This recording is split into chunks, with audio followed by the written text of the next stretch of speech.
30 English collocations with the word country from espressoenglish.net.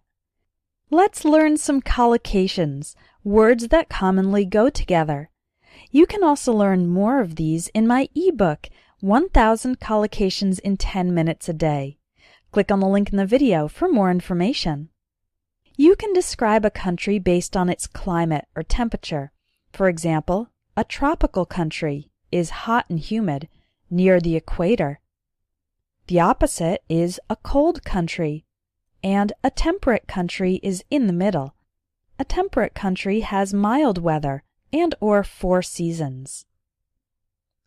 When talking about a person's country, you can say someone's native country or home country, referring to where they were born and raised, or someone's adopted country.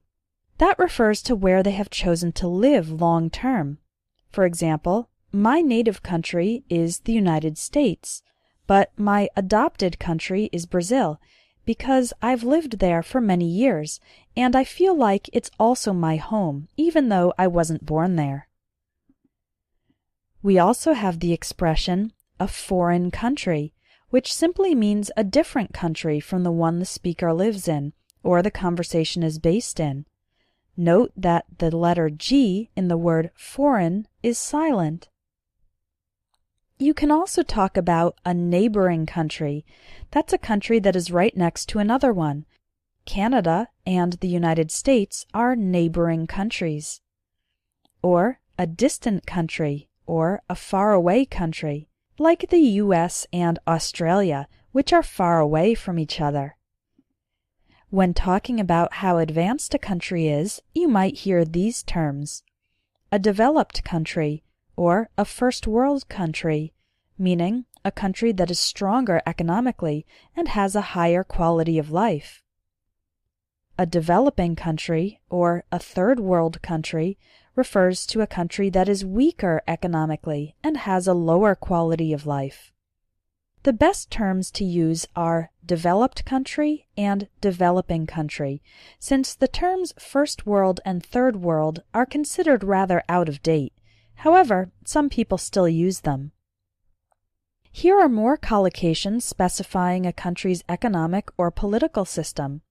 You can have a capitalist country, a socialist country, a communist country, or a democratic country.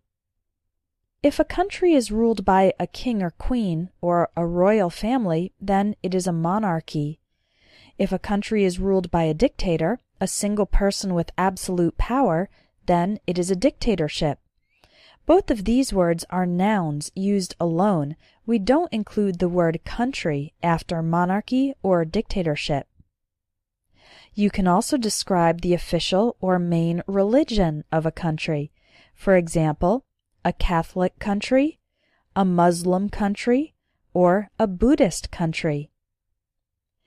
An occupied country is one in which another country's military forces are controlling the area, in contrast to an independent country which controls itself.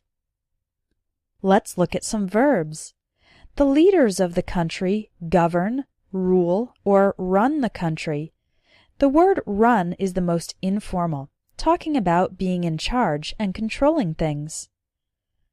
To serve one's country means to be in the military or work in a government job. These are considered to be doing good things for your country. Finally, you can love your country if you feel good about it. I'll finish today's lesson by explaining the difference between country and countryside, because some students find this confusing.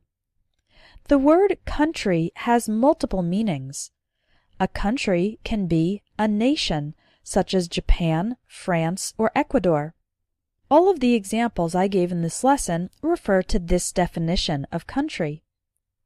Country can also be used for an area or region that is defined by a characteristic.